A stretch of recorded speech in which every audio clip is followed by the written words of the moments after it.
O'zbekiston xalq yozuvchisi davlat mukofotining laureati Mirmuhsin Mirsaidov ushbu romanida o'tmish me'morlarning hayoti, beqiyos san'ati va o'sha zamon ziddiyatlarini tasvirlagan.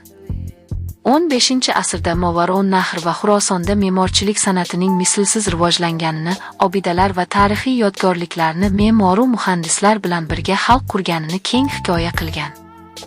Asarda nafaqat me'morchilik san'ati, balki o'sha davrdagi shohlar va shahzodalar orasida munosabat, avom xalqning qanchalar qiyin ahvolda ekanligi yorqin misollar bilan tasvirlab berilgan.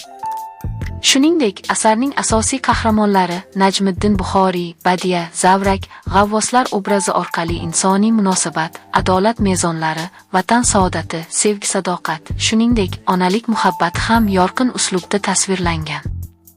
Me'mor ning ushbu nashrida kitobxon badiiy asarni o'qish barobarida ona tilimizning imlo qoidalarini o'rganishi va o'zida ko'nikma hosil qilib borishini ko'zda tutgan holda asarning mazkur nashri hozirgi o'zbek adabiy tilining imlo qoidalariga moslangan.